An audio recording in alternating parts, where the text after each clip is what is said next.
तर आम्ही करणार. 2100 रुपये आम्ही बोललोय ते करणार तुम्हाला सांगतो. आणि आज राज्यामध्ये 10 लाख कोटीचे प्रकल्प सुरू आहेत. ज्या राज्यामध्ये इन्फ्रा प्रोजेक्ट जास्त सुरू असतात ते राज्याची प्रगती वेगात असते आणि त्याच्यातून माध्यमातून अलाइड इंडस्ट्रीज येतात, सगळं येतं, रेव्हेन्यू मिळतो, GST मिळतो, टॅक्स मिळतो, लोखंड येतं, सिमेंट येतं, हे सगळं येतं ना. आणि म्हणून आम्हाला विश्वास आहे की आम्ही जे बोललोय ते आम्ही करणार. आम्ही प्रिंटिंग मिस्टेकवाला आमचं सरकार नाही. हे आम्ही केलं. आता आमचं काय बघा, आम्ही काय करतोय, इन्फ्रास्ट्रक्चर डेव्हलप करतोय, म्हणजे एअरपोर्ट डेव्हलप करतोय आम्ही. आता नवी मुंबईचं एअरपोर्ट, आता मुंबईचं तर आहेच, पुण्याचं आहे, नागपूरचं आहे, संभाजीनगर आहे. नव्या मुंबईचं आता 2-3 महिन्यात होईल. आम्ही पालघरला करतोय. आणि जेवढे एअरपोर्ट आहेत हे सगळे डेव्हलप करतोय, म्हणजे air connectivity, rail connectivity, port connectivity आणि रोड कनेक्टिव्हिटी. आता रस्त्याची कनेक्टिव्हिटी, समृद्धी महामार्ग म्हणजे एक फक्त रस्ता नाही आहे साहेब. मुंबई पुणे झाला, बाळासाहेबांनी गडकरी साहेबांना सांगितलं करा. काय होतं तेव्हा, लोक म्हणायचे का भुताटकीचा रस्ता आहे. आज त्या रस्त्यामुळे 2-2.5 तासात मुंबईतला माणूस पुण्यात येतो, पुण्यातला मुंबईत. आता आम्ही एक मिसिंग लिंक करतोय, अर्धा तास आणखी लवकर जाणार, तो मी सुरू केला आणि तो कंप्लीट होईल आता. मग तिकडे सर्व्हिस इंडस्ट्री आली, IT पार्क आले, रिअल इस्टेट बूम झालं, सगळं झालं ना साहेब.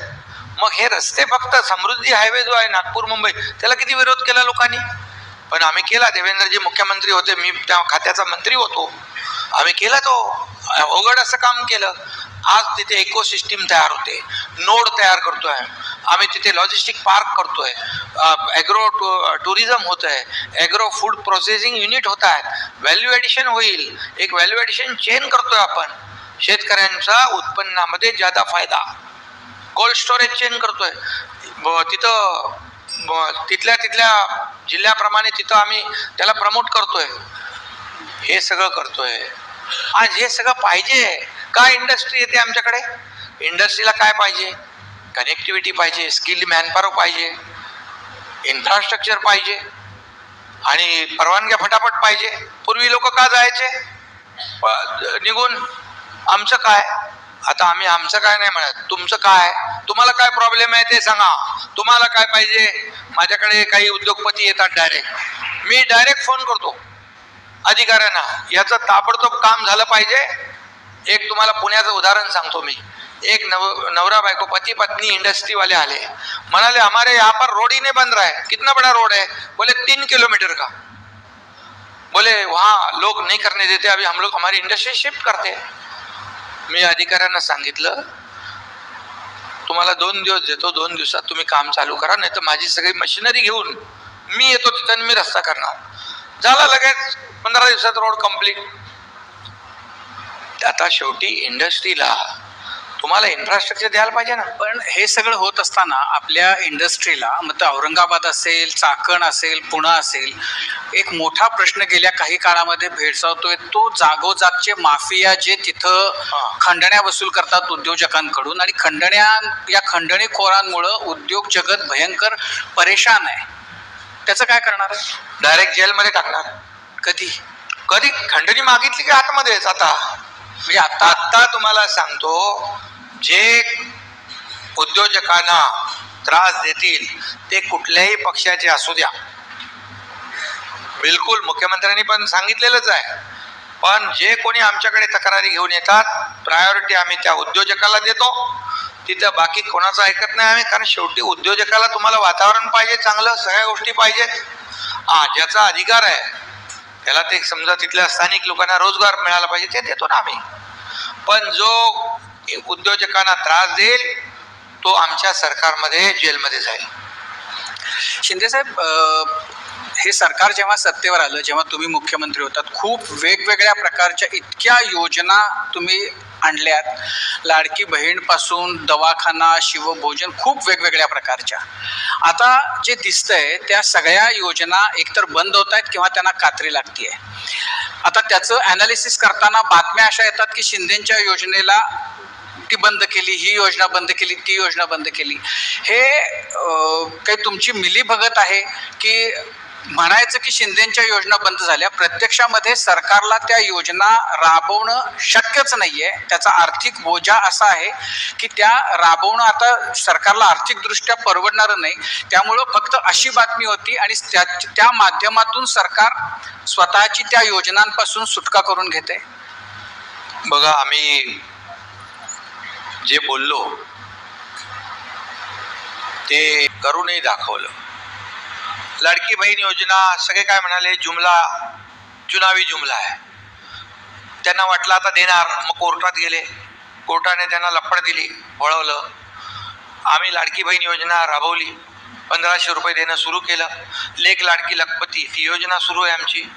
आज या बाबतीमध्ये मुख्यमंत्र्यांनी स्वतः सांगितलं की, आणि अजितदादांनी पण काल सांगितलं की जे आम्ही बोललोय ते आमची आर्थिक परिस्थिती जशी जशी मजबूत होईल तसं आम्ही करणार. 2100 रुपये आम्ही बोललोय ते करणार, तुम्हाला सांगतो. आणि आज राज्यामध्ये 10 लाख कोटीचे प्रकल्प सुरू आहेत. ज्या राज्यामध्ये इन्फ्रा प्रोजेक्ट जास्त सुरू असतात ते राज्याची प्रगती वेगात असते आणि त्याच्यातून माध्यमातून अलाइड इंडस्ट्रीज येतात, सगळं येतं, रेव्हेन्यू मिळतो, GST मिळतो, टॅक्स मिळतो, लोखंड येतं, सिमेंट येतं, हे सगळं येतं ना. आणि म्हणून आम्हाला विश्वास आहे की आम्ही जे बोललोय ते आम्ही करणार. आम्ही प्रिंटिंग मिस्टेकवाला आमचं सरकार नाही. नाही तर तेलंगणामध्ये, कर्नाटकमध्ये बघा योजना बंद पाडल्या. तुमच्या योजना बंद पाडल्या, नाही, योजना तुमच्या बंद केल्या. काल तुम्हाला अजितदादाचं भाषण ऐकलं असणार आपण, त्याच्यामध्ये बघा कुठली योजना बंद पाडली आहे. आता योजना एक तरी बंद झाली असं म्हणाले का ते म्हणाले नाही, पण बंद तर केल्या ना. शिवभोजन पासून चालू आनंदाचा शिदा वगैरे सगळ्या. आनंदाचा शिदा काय रोज वाटत नव्हतो आम्ही, सणाला वाटत होतो, दिवाळीला वाटत होतो, दसऱ्याला दिवाळीला वाटत होतो, गणपतीला वाटत होतो. आता तुम्हाला सांगतो शिवभोजन आता बघा चालू आहे की नाही. तुम्हाला म्हणजे आपण सुरू केलेल्या योजना जेव्हा अशा त्याचं ऑक्सिजन काढून घेतल्यानंतर तुम्हाला काय होतं त्याच्याकडे बघून? का तुम्हाला माहिती असतं की असं होणार आहे? बिलकुल नाही. लाडकी बहीण योजनेमुळे लाडक्या बहिणींनी लाडक्या बहिणी देताना दिल्या इतक्या जणांना, आता तुम्ही त्याच्यामध्ये वेगवेगळे निकष लावून कमी करत चालला. खांडेकर साहेब, तुम्ही बाकी लोकांचं ऐकून बोलू नका. तुम्हाला मी सांगतो, ज्या पात्र लाडक्या बहिणी आहेत एकही बहीण वंचित राहणार नाही. आता जिकडे 4 व्हीलर गाडी आहे, इन्कम टॅक्स भरतायत, त्याच्यावर आता निकष आम्ही बदललेत का? 2.5 लाखाच्या पेक्षा जास्ती उत्पन्नवाल्याला देणार नाही आम्ही सांगितलं का? आम्ही ज्या या पात्रतेत निकषामध्ये बसतात त्या एकाही लाडक्या बहिणीचं जर आम्ही पैसे दिले नाही तर तुम्ही पकडा आम्हाला. चला, ज्यांनी 4 व्हीलर गाड्या घेऊन जे फिरत होते आणि ज्यांनी लाडक्या बहिणीचे पैसे घेतले आणि असं अपात्र जे दान तुम्ही केलेलं आहे मधल्या काळामध्ये निवडणुकीच्या आधी, त्यांना तुम्ही काही शिक्षा देणार आहात का? त्यांचे पैसे तुम्ही वसूल करणार का? की तुम्ही सरकारची फसवणूक केली? कोणाची? सरकारची. असे ज्यांनी ज्या अपात्र होत्या त्यावेळेला तर सगळ्यांना सरसकट ज्यांनी मागितलं त्यांना दिलं. नाही, आता बघा जे आम्ही दिलेलं आहे आम्ही, आता इथून पुढे जे निकषात बसतील त्यांनाच देणार. आता जे दिलेलं आहे ते त्यांचं परत काढून घेणार आहे, आम्ही देणारे आहोत ना, घेणारे नाही. आमचं सरकार देणार आहे. आता दिलंय ठीक आहे, परंतु आता जे आहे निकषामध्ये बसणारी आमची लाडकी बहीण या पासून वंचित राहणार नाही. म्हणजे तुम्ही सुरू केलेल्या सगळ्या योजना सुरू राहतील असं तुम्हाला शब्द मिळालेला आहे. शब्द कशाला? मी काय त्याच्या सरकारमध्येच आहे ना, शब्द काय द्यायचं? म्हणजे की ज्यांनी की असं की अर्थमंत्री, मुख्यमंत्री? नाही, तसं नाही. आमचं टीम आहे हो. काय तर असं तुम्हाला वाटत असेल, ते विरोधक त्याच्यामध्ये रोज काय काय बातम्या फिरतात, त्याचं तुम्ही तिकडे चालवता. अच्छा, पण तुमच्या ज्या दिल्ली भेटींबद्दल सुद्धा खूप चर्चा होती. तर म्हणजे होतात जेव्हाही तुम्ही दिल्लीला जाता, पण बऱ्याचदा असं होतं की तुम्ही शासन आपल्या दारी, एक सांगतो तुम्हाला मी मध्ये, तुम्हाला थोडस, शासन आपल्या दारी आम्ही सुरू केलं. कधी होतं का? लाभ नव्हते का? लाभार्थी नव्हते? योजना नव्हत्या? होत्या ना.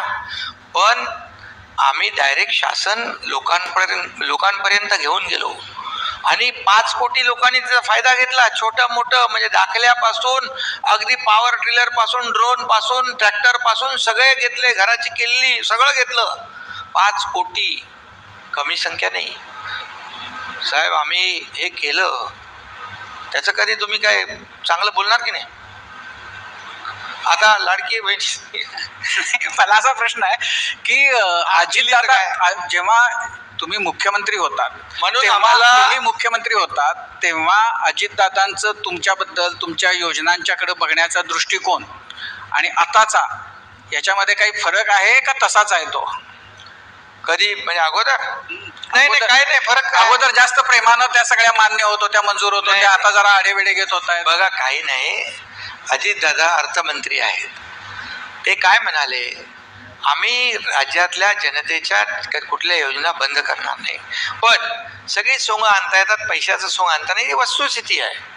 पण आम्हाला विश्वास आहे की आम्ही जे काम करतोय आज राज्यामध्ये, आज इंडस्ट्री येते, आज पायाभूत सुविधांचे प्रकल्प उभे राहत आहेत, यातून पैसे मिळणार. जीएसटी मध्ये नंबर 1 आहे, आम्ही कुठं कुठं नंबर 1 सांगतो तुम्हाला.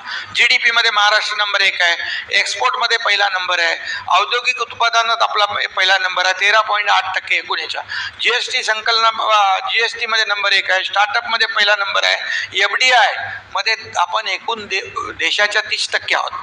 स्वच्छतेमध्ये आम्हाला महाराष्ट्राला नंबर मिळाला, ते बोलत नाही तुम्ही. इन्फ्रा प्रोजेक्ट सगळ्यात महाराष्ट्रात जास्त सुरू आहेत, इंटरनेट सबस्क्रायबर सर्वात जास्ती आहेत, देशातील सर्व स्किल मॅनपॉवर आपल्याकडे आहे. आणि काय पाहिजे? आता तुम्हाला सांगतो, एमओयू आम्ही मी जेव्हा मुख्यमंत्री होतो तेव्हा गेलो 2 वेळा दावोस मध्ये, 5 लाख कोटीचे एमओयू साईन केले. कन्व्हर्जन किती पर्सेंटेज माहिती आहे तुम्हाला साहेब? 70 to 80%. आता देवेंद्रजी गेले 15 लाख कोटीचे केले, जवळपास 15-20 लाख लोकांना नोकऱ्या मिळणार. कन्व्हर्जनचा रेट जो आहे आमचा तोही जास्त आहे, कारण नुसतं आम्ही एमओयू करत नाही. पूर्वीचे एमओयू बघा आणि आता आमच्यामधले बघा. आम्ही जे करतो करार, त्यांना ताबडतोब इथं आल्यानंतर त्यांना जागा देणं, परवानगी देणं, हे सगळं देणं हे करतोय. तेव्हा तर इंडस्ट्री येते आहे. परवा ते कुठले आले होते प्रधानमंत्री? न्यूझीलंडचे प्राईम मिनिस्टर आले होते, मुंबईबद्दल चांगलं बोलले. ते मुंबई बदलली आहे. ते अगोदर 97 काय 98ला आले होते, म्हणाले बोलले आता तुम्ही त्यावेळेपेक्षा आत्ताचं चांगलं आहे असं म्हणाले का? 97-98 मध्ये तुमचं सरकार होतं. ऐका, तुम्ही ते पकडू नका हो साहेब. आता तुम्ही 98 आणि तुम्ही गेले मधले वर्ष काय सोडता काय? मधले वर्ष सोडता. आता त्यांनी समाधान व्यक्त केलं. ते म्हणाले त्यांना कोणीतरी सांगितलं स्लम फ्री मुंबई करतोय. बोल हो. आणि खऱ्या अर्थाने मुंबई बघा, निवडणूक आली की मुंबई तोडणार असं चालू होतं. ते आता एक कॅसेट ती रिपीट चालूच असते. आता आम्ही काय केलंय, रखडलेले प्रकल्प, SRA प्रकल्प, धोकादायक इमारतीचे प्रकल्प आम्ही आता कसे करतोय. जे डेव्हलपर 10-10, 15-15, 20-20 वर्ष सोडून गेले, आता त्यांना भाडंही नाही. तो गेला बदलापूरला, तो गेला नालासोपारा, वसईला राहतोय, मरण यातना भोगतोय. आता आम्ही ते सगळे टेक ओव्हर करतोय. कोण? SRA तर आहेच, म्हाडा पण आहे, पण त्याच्याबरोबर MMRDA, CIDCO, MSRDC, MIDC, Mahapreet, BMC, आम्ही या सगळ्यांना एकत्र घेतले आणि त्यांना सांगितलं तुम्ही 4 प्रोजेक्ट घ्या, तुम्ही 4 प्रोजेक्ट घ्या, तुम्ही 2 घ्या. आता रमाबाई आंबेडकर 17,000 लोकांचा प्रकल्प कोण करतोय? SRA आणि MMRDA. मी 65 कोटी रुपये भाडं वाटलं साहेब तिथे जाऊन. चेक, लोकांच्या डोळ्यात अश्रू पाहिले. म्हणजे मुंबई तोडणं जोडा, मुंबईकर आम्ही गेलेला बाहेर फेकलेला मुंबईकर पुन्हा आणतोय आणि मुंबई बरोबर जोडतोय. त्याला नवीन आपलं हाऊसिंगचं धोरण, आम्ही नवीन पॉलिसी आणतोय. परवडणारी घरं, परवडणारी रेंटल घरं, वर्किंग वुमन आपल्या महिला भगिनी ज्या काम करतात त्यांच्यासाठी, स्टुडंट हॉस्टेल, सिनियर सिटीजनसाठी, गिरणी कामगारांसाठी त्याच्यामध्ये घेतोय. डबेवाले जे आहेत ते काम करतायत मुंबईत, त्यांच्यासाठी योजना. आम्ही नवीन पॉलिसी करतोय, गृहनिर्माण धोरण नवीन. लोकांना दिलं पाहिजे साहेब. रिडेव्हलपमेंट अडकले कोणामुळे, कशामुळे अडकले, कोणाचे काही लागेबंदे मी बोलत नाही त्याच्यावर. पण आता आम्ही जे प्रकल्प ट्रेडिंग करतात लोक, ते आम्ही काढून घेणार आणि टेक ओव्हर करून गव्हर्नमेंट एजन्सी करणार. ठाण्यामध्ये क्लस्टर चालू झालं, सिडको आणि महापालिका, मुंबईत रमाबाई चालू झालं. हे सगळे प्रकल्प आम्ही करतोय. त्यामुळे परवडणाऱ्या घरांना आम्ही प्राधान्य देतोय. रोटी कपडा मकान मिळालं पाहिजे. प्रधानमंत्री महोदयांचं स्वप्न आहे सगळ्यांसाठी घरं. महाराष्ट्र अव्वल असणार, त्याच्यामध्ये महाराष्ट्र नंबर 1ला असणार या सर्व परवडणाऱ्या घरांसाठी. का जातात IT पार्क बाहेर? त्यांना इथे परवडत नाही. ती परवडणारी जागा, परवडणारी घरं लोकांना मिळाली पाहिजे. आता नवीन एअरपोर्ट होतोय, तिथं पूर्णपणे ग्रोथ सेंटर होत आहे. मुंबईला ग्लोबल फिनटेक हब करायचं म्हणून आदरणीय प्राईम मिनिस्टर म्हणाले. महाराष्ट्र हे देशाचं ग्रोथ इंजिन आहे आणि खरंच इंजिन आहे. आता विरोधकांना फक्त रोज आम्ही चांगलं केलं तरी पण 2.5 वर्ष तर आम्हाला शिवाय शापत देत राहिले ना. 2.5 वर्ष पण आम्ही त्यांना कामातून उत्तर दिलं आणि त्याचे पोचपावती आम्हाला विधानसभेच्या निवडणुकीत दिली लोकांनी. पण हे सांगा की तुम्हाला इतकं यश मिळेल विधानसभेच्या निवडणुकीत महायुतीला, असं वाटलं होतं? इतक्या जागा 100%. कारण आम्ही जे काम केलं कुणालाही सोडलं नाही. एक इकोसिस्टीम तयार केली. सर्वसामान्यांचं सरकार, सर्वसामान्यांचा मुख्यमंत्री असं आम्ही म्हणतो. पण मग आम्ही योजना केल्या ना साहेब. पण आम्ही प्रत्येकाला इतक्या जागा येतील आणि विरोधी पक्षाला सगळ्यांना मिळून 50च्या आत विरोधी पक्षांनी तर जसं लोकसभेत त्यांना मॅन्डेट जागा ज्यादा मिळाल्या 30 बरोबर, त्यांनी तर विधानसभेचं सरकार आमचंच येणार, याला जेलमध्ये टाकू, बर्फावर झोपून मारू, काय काय बोलत होते. मंत्रिमंडळ वाटप झालं आणि कुणाला कुठली खाती तेही वाटले. 5 स्टार हॉटेल बुकिंग झालं, सगळं केलं. आमच्या लाडक्या बहिणींनी त्यांचं सगळं बुकिंग रद्द करून टाकलं. पण असं इतकं मेजॉरिटी मिळेल असं तुम्हाला वाटलं होतं? पण त्याच्यामध्ये की हे स्वॅपिंग जे आहे, पण हे स्वॅपिंग जे रात्रंदिवस झोपलो नाही साहेब. खांडेकर साहेब काम केलं सगळी पाटेपर्यंत. पण त्याच्यामध्ये की तुमचं हे असं मुख्यमंत्री उपमुख्यमंत्री स्वॅप होतील. तुम्ही जर असं नाही, एकच मिनिट बघा, तुम्ही माझे मित्र आहात, तुम्ही तसा तुम्ही एक मला आवडता. पण तुम्ही एक सांगा, तुम्ही जरा निवडणुकीच्या ते 2-2.5 वर्षामध्ये आणि त्याच्या अगोदर जरा माझी माहिती तर घ्या. देवेंद्रजींची माहिती घ्या. अजितदादा कुठं कुठं आम्ही किती सभा घेतल्या, किती फिरलो, किती योजना राबवल्या, जरा तुम्ही एकदा सिरियसली घ्या ना. बघा तुमचं काय बघायचं, आम्ही केलेलं काम. ते तुम्ही केलेलं काम दिसलं ना, ते निवडणुकीच्या निकालातच दिसलं ना की तुम्ही केलेल्या कामाच्यामुळे तुम्हाला एवढ्या सीट मिळाल्या. विरोधक जाऊ द्या तुम्ही.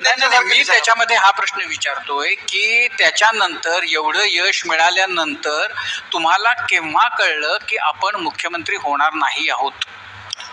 बघा, मी जेव्हा 2022ला आम्ही जेव्हा उठाव केला, जेव्हा परिस्थिती, मी तुम्हाला खरं सांगू का, तेव्हाही मला मुख्यमंत्री पदाचा मोह नव्हता. आम्ही सत्ता सोडली होती साहेब. आताही मुख्यमंत्री पदाचा काय मी कधी खुर्चीसाठी आपापलेला नाहीये. मी खुर्चीसाठी भानगड माझी नाहीच आहे. मी खुर्ची शोधत नाहीये. मी माणसं आणि माणसांचे प्रश्न शोधतो, माणसांच्या समस्या शोधतो आणि त्या सोडवण्याचा प्रयत्न करतो. त्यामुळे मुख्यमंत्री कोण आहे? आम्ही आता 3 शिफ्टमध्ये मुख्यमंत्री काम करतात. देवेंद्रजींनी सांगितलं ना, ते कुठे सांगितले का याच्यामध्ये, आम्ही 3 शिफ्टमध्ये आहे. आम्ही काय माझ्या काय वेळेत पण कधी असं मी मुख्यमंत्री आहे मग असं कधीच नाही केलं. आम्ही टीम म्हणून काम केलं. त्यामुळे मुख्यमंत्री वगैरे काय नाही, गाडी एकच आहे ना आमची, एकाच गाडीत बसलो आहे. बरोबर. त्यामुळे प्रश्न असा की तुम्हाला कधी कळलं की मुख्यमंत्री तुम्ही होणार नाही आहात? कळलं कशाला? और मी स्वतः सांगितलं, आदरणीय प्रधानमंत्री महोदयांना फोन केला. मी म्हणालो, तुम्ही आमचे NDAचे नेते आहात, महायुतीचे नेते आहात, तुम्ही निर्णय घ्या आणि तुमचा निर्णय जो असेल त्याच्याबरोबर एकनाथ शिंदे पण आहे आणि शिवसेना पण आहे, गृहमंत्री अमित शहा साहेबांनाही सांगितलं मी. त्यामुळे मी खुलेआम स्वतः सांगितलंय. त्यामुळे असं तुम्ही विरोधक जे बोलतात. नाही, मी विरोधक बोलतात नाही, मी असं मला कुतूहल आहे की तुम्हाला केव्हा कळलं की तुम्ही मुख्यमंत्री होत नाही आहात? अरे बाबा, तुम्हाला मी स्वतःच जर सांगतोय. आता बघा, जागा आल्या बीजेपीच्या एवढ्या आमच्या युतीमध्ये, बरोबर. मी 80 लढवल्या, नेतृत्वात इलेक्शन लढली, ज्याच्या सीट कमी होत्या त्याच्या सीट कमी आल्या, बरोबर असू शकतं ना. त्यामुळं तुम्ही मोठेपणा दाखवत असं म्हणाल असाल की तुम्ही ठरवा, पण त्यावेळेला आतून असेल ना की आपल्यालाच म्हणतील. अरे बाबा, असं काही नाही. मी तुम्हाला सांगतो, तुम्हाला वाटत नव्हतं आपल्याला मुख्यमंत्री व्हा असं म्हणतील असं तुम्हाला वाटत नव्हतं?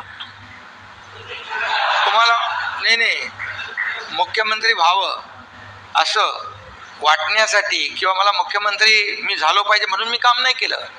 मी काम याच्यासाठी केलं, महाराष्ट्राच्या विकासासाठी, सर्वसामान्यांच्या जीवनामध्ये सुखाचे, समाधानाचे, आनंदाचे दिवस. आणि मी नेहमी सांगतो, आम्ही सोन्याचा चमचा घेऊन जन्माला आलो नाही, परंतु या महाराष्ट्रातल्या जनतेच्या जीवनामध्ये सोन्यासारखे दिवस मात्र आणण्यासाठी आमचा जन्म झाला.